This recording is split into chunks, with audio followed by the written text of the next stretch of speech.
নমস্কার, কেমন আছো তোমরা সবাই? আশা করি সবাই খুব ভালো আছো। রুশিকাস মম লাইফস্টাইলে তোমাদের অনেক অনেক স্বাগত। রাধে রাধে বন্ধুরা, চলে এসেছি নতুন আরেকটি ভিডিও নিয়ে। সবাইকে শেষ অবধি দেখার অনুরোধ রইল।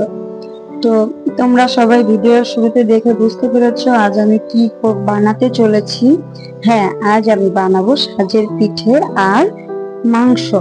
আমরা সবাই সাজ পিঠে দিয়ে মাংস খেতে খুব পছন্দ করি, তার জন্য রাত্রে এটা বানাবো। আজ আমার বাবা এসেছিল, তো এদিকে দেখো আমি মশলা রেডি করে নিয়েছি। মশলায় দিয়েছি জিরে, দারচিনি, রসুন, আদা, শুকনো লঙ্কা, একটা বোম্বাই লঙ্কা, আর দিয়েছি ধনিয়া।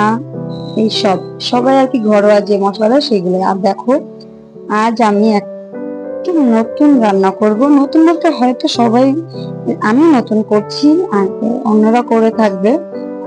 নতুন বলতে আজ আমি মাংসের যে তেলটা এসছে সেই তেল দিয়েই আজ আমি মাংস রান্না করব। দেখো কড়াই গরম করে তেলটা কড়াইতে দিয়ে দিয়েছি, আর তেলগুলো সুন্দরভাবে বেরিয়ে এসছে।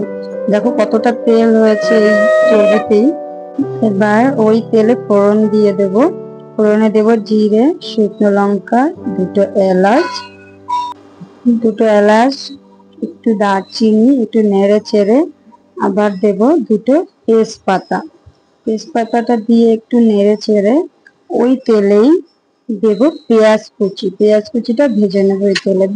আর এখানে কিন্তু আমি কোনো সর্ষের তেল বা রিফাইন তেল কিছুই ব্যবহার করিনি, সম্পূর্ণটাই মাংসের যে তেলটা ছিল সেটাই। আর এখানে তো তেলটা আছে, আরো মাংসের আরো তেল আছে, তাতে আমার পুরো রান্নাটাও হয়ে যাবে। তো এদিকে দেখো আমার পেঁয়াজ ভাজাটা হয়ে গেছে। এখন আমি বেটে রাখা মশলাগুলো দিয়ে দেবো। মশলাটা দিয়ে একটু নেড়ে তারপরে ওই যে বাটিটায় আমি মশলাটা বেটেছি আর কি, মিক্সারের বাটিতে, ওই বাটিটা ধুয়ে সুন্দর করে পরিষ্কার করে পুরো মশলাটা দিয়ে দেবো। আমার এবার আমি মশলাটা একটু নেড়ে চেড়ে জাল করে নেব। জাল করার পর একটু বুদবুদ আসলে, মশলাটা জাল হয়ে আসলে দিয়ে দেব লবণ।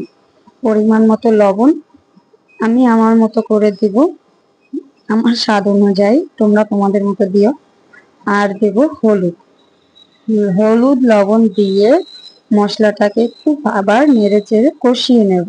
হলুদ লবণ দিয়ে দিলাম। এবার একটু নেড়ে চেড়ে কষানো হয়ে আসলে দিয়ে দেব কয়েকটা রসুন। আমরা সবাই মাংসে রসুন খেতে ভালোবাসি, তার জন্য কয়েকটা রসুন দিয়ে দিলাম। রসুনটা একটু নেড়ে চেড়ে ওই মশলায় আবার দিয়ে দেব মাংসটা একটু নেড়ে চেড়ে নেব।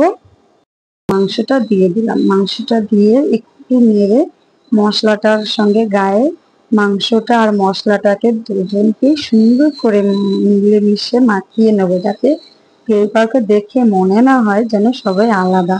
তো দেখো আমি কথা বলতে বলতে আমার মাংস কষানো হয়ে গেছে। এবার দিয়ে দেবো জল।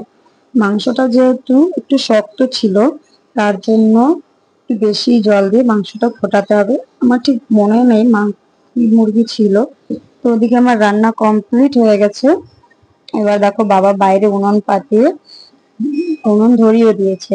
আর জানো তো সেদিন বাবা এসেছিল, তার জন্য কাকি বললো চল আজকে সাজ পিঠার মাংস হোক। তো সেই মতেই কাজ হচ্ছে। এদিকে বাবা উনুন ধরিয়ে দিয়েছে, এখন আমি একটা একটা করে সবগুলো সাজে আমি পিঠের ব্যাটার গুলো দিয়ে দেবো। সাজ পিঠে তোমরা কে কেমন খেতে পছন্দ করো? সাজ পিঠে শুধু মাংস নয়, গুড়ের সঙ্গেও খুব ভালো লাগে শীত। এবার দেখো কথা বলতে বলতে আমাদের পিঠে রেডি। এখন কাকি সয়াটা তুলে নিল। দেখো কি দারুণ পিঠেগুলো ফুলেছে। খেতেও কিন্তু বন্ধুরা খুব সুন্দর হয়েছিল।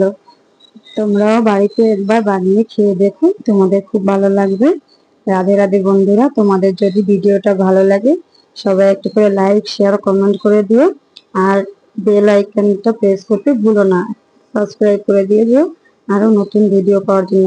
ধন্যবাদ বন্ধুরা, সবাই ভালো থেকো, সুস্থ থেকো। দেখা হবে নতুন আরেকটি ভিডিওতে। ততক্ষণের জন্য বিদায় নিচ্ছি। Bye bye.